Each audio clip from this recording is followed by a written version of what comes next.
Morning, Chloe. Wednesday, so we take our time. Three stories, and not one of them is a new product.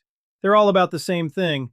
Who the shopper trusts before she ever picks you up. Give me the three. One's a government loophole that just got a lock put on it. One's a ginger shot brand that took 300 bodegas with no ad money. And one's a list every creator is making that you can't pay your way onto. Different corners of the store. Different corners, one shopper, and she lands on your feed either way. And the shelf decides last now, not first. The shelf is where she confirms a choice she already made while scrolling. So let's start where the choice starts. Then give me the loophole. So Jamie flagged this one. HHS put out a proposed rule that makes companies actually tell the FDA when they've decided a new ingredient is safe. Comment windows open through December. And you need the backstory for it to land. For decades, a company could put a brand new substance in your food, decide on its own it was safe, and never file a single piece of paper with anyone.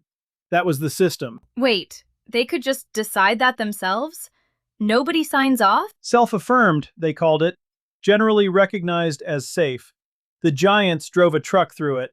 A big manufacturer could slip something novel into the supply, and the first the FDA heard about it was never. So who is actually using the loophole? Not the small, clean brand with 9 ingredients you can pronounce.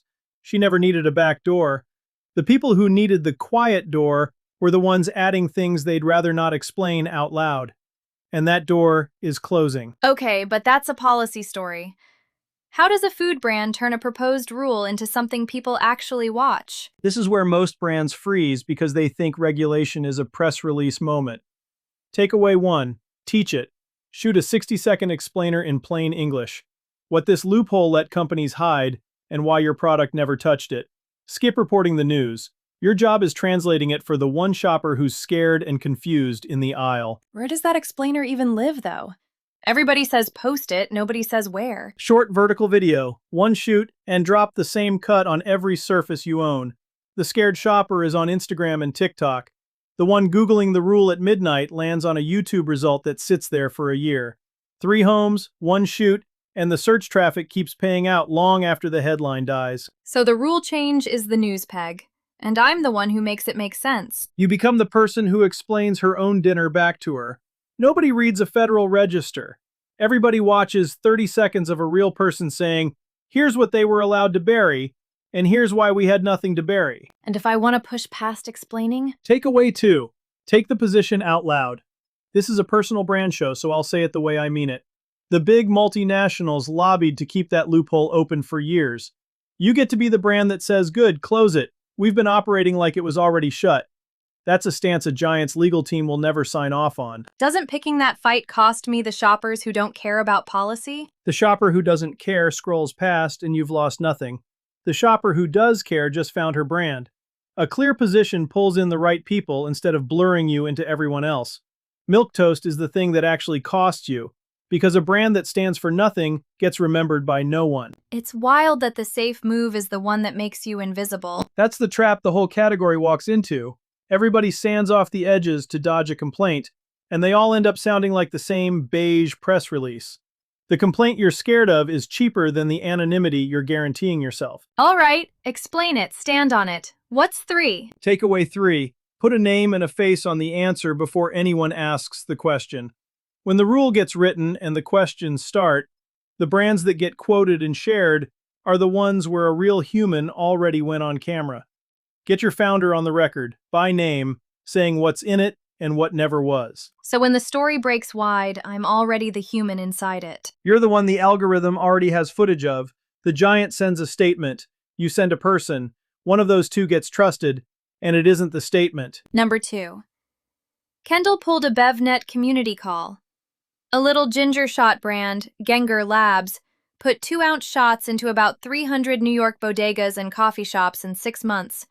No marketing budget. Then handed the whole account list to a distributor from a position of strength. Goldie's running the same play right now. 300 doors in 6 months, founder-driven, in the hardest retail city in the country. Say the no-budget part again. 0. They grew it with a sticker on the cooler that said, "A shot a day keeps a doctor away." And there's the whole lesson for a small brand watching this. The distribution did the marketing for them. Every bodega they walked into was a location, a face, a neighborhood, a story. They didn't buy reach, they earned a map. So how does a brand that isn't in New York steal this? Takeaway 1. Go stupidly local before you go big. Pick one neighborhood, not one country. Document every door you get into, by name. The corner store on this block, the coffee shop on that one. Your feed turns into a map of a real place. And a real place is the one thing a national brand pouring money into a broad campaign can never fake. How often do I post that map before it goes stale? Every new door is a post, same format every time. A quick clip outside the store, the owner's name, one line on why they said yes. Skip chasing a viral hit. You're stacking proof that you're actually in the ground there, one corner at a time, and that proof compounds while a paid campaign just stops the day the money runs out. Density over reach. 100 people in one zip code who all know your name beat 100,000 strangers scattered across the country. The zip code shows up and buys. The strangers scroll past. Film the block, not the billboard. Okay, that's the map. What about the sticker, the little joke on the cooler? Takeaway 2, and I love this one. Build the dumb local bit and let the neighborhood run it. A shot a day keeps a doctor away. Stuck on every cooler in the borough. No committee wrote that. It's an inside joke a whole neighborhood is in on.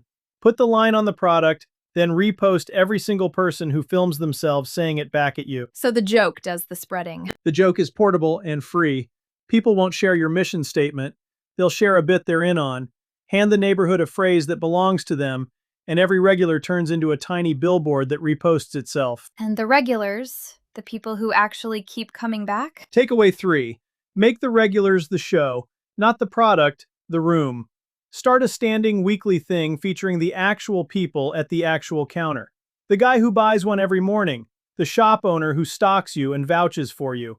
Build a room of regulars who happen to be online, and it beats an audience of strangers who happen to watch. So the community is the moat, not the ginger. Anybody can make a ginger shot. Nobody can copy the fact that one block in Brooklyn treats your brand like it's theirs.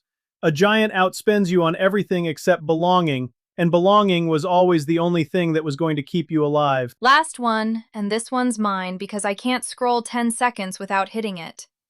Creators are all making the same list. Things I'd pay full price for.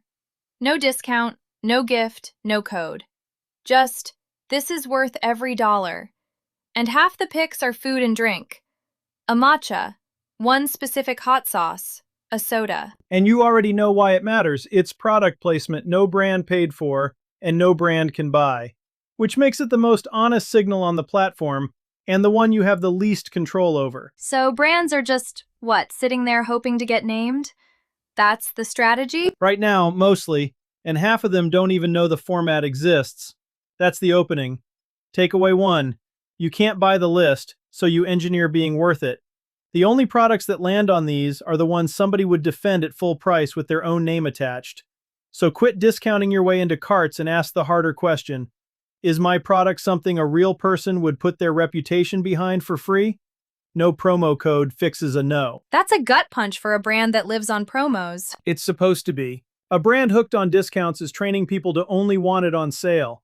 That list is the scoreboard for whether you built something people actually value, and you can't coupon your way onto it. Say I want to know if anyone's already named me. Can I even track that? Set a standing search for your own name next to full price and worth it, and check it every week like clockwork. When it hits, you're in the replies inside the hour. As a human, not a brand bot. Speed is the whole tell. Show up late and it reads like a marketing team went digging. Show up fast and it reads like you were actually listening. Okay. Say somebody does name me. Then what? Takeaway 2, and this is where brands fumble. When a creator names you unpaid, don't slide into the DMs with an offer. The second money changes hands, the thing that made it worth sharing is gone. Repost it, thank them in public, send a real note. Reward the honesty without buying it. So you amplify it without touching it. You let it stay real. An unpaid shout you boosted still reads true. A paid one reads like every other ad in the feed. The entire value of that list is that it can't be bought. So the dumbest move you've got is trying to buy in. And if I want to run the format myself? Takeaway 3. Make your own honest version. Your team's list. Things we'd pay full price for, and not one of them is ours. Name a competitor? On my own channel? Name 3. The brand brave enough to praise something it doesn't sell becomes the brand people believe when it finally does talk about its own. You spend a little credibility on other people's stuff, and you earn the right to be trusted about yours. A brand that only ever recommends itself is the least trusted account in the category. So the thread this week is trust you can't fake. A loophole closing, a neighborhood that adopts you, a list you can't buy onto. Same currency under all three, and it's the one thing your budget can't print. That's the food and beverage trend report for this week. One thread under all of it. The shopper decides who to trust before she ever reaches your shelf, and no budget buys that decision for you. If you've got a genuinely good product and a feed that isn't earning that trust, that gap is the work I do. I build and run organic social for food and beverage brands so the right people find you and stay. Over 15 years of it. Find me at gallucci.net or DM at galluccinet on Instagram or LinkedIn. Chloe, go start your full price list. Already writing it.